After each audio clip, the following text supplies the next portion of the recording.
मो बो पर कौन गाँव में आउ किए अच्छी आगु किए कर न कर से बहुत सारी अनसंग हिरो अच्छा आम दुनिया रे आम भारत में से भाया मो बो को मुझे गोटे नहीं मो माँ मो गाँव को लेकिन मुझे गोटे बनई कि समस्ते निज निज गाँव को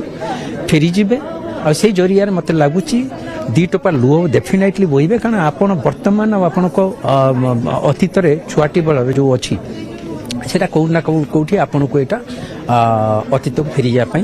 गोटे प्रेरणा जोगेब। सुभाष साहू निर्देशित मो बो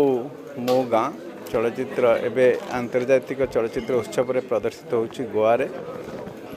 एटा गोटे सौभाग्यर कथा ओडिया सिने जगत पाई कहीं सारा देशरू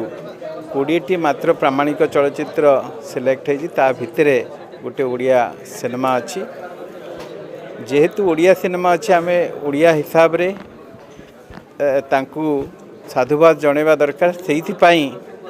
बो फाउंडेशन आउ मो बो मो गाँ दी जनक भितर गोटे जोगसूत्र स्थापित होईची एवं बो फाउंडेशन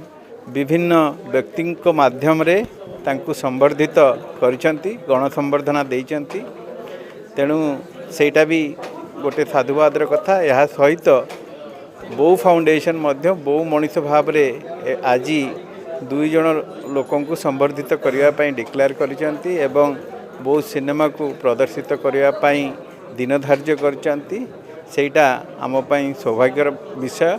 एवं सारा चलचित्र जगत पई गोटे सौभाग्यर कथा। प्रथम जन कहले श्रीजुक्त प्रशांत नंद से आम समस्त निकट परिचित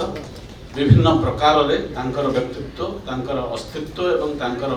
उड़िया भाषा साहित्य प्रति उड़िया मनोरंजन जगत प्रति एवं से क्रम रे गोटे निर्दिष्ट वार्ता दवा पाई गोटे समाज को तांकर अवदान बहुत थिबारु एवं से क्रम रे तांको आमे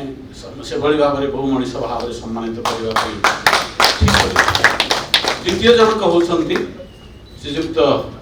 सौम्यरंजन पटनायक जे निजर व्यक्तित्व निजर समस्त प्रकार चिंता और चेतना को उड़िया भाषा साहित्य उड़िया अस्तित्व उड़िया संबित उड़िया चिंता और चेतना सहित घनिष्ठ भाव में जड़ित कर से काम कर चली निजर मान सम्मान को बेले बेले दाव पर लगे देखिए बाजी लगे से काम कर चली वर्षर बहु मनीष भाव में सम्मानित करने समग्र ओडिशावासी को खुशी लगे जिते नेशनल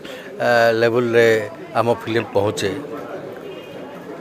एवं ओडिशार कोण अनुकोण समस्त खुशी होती जे आम ओडिया फिल्म गोटे लेवल को पहुँचला।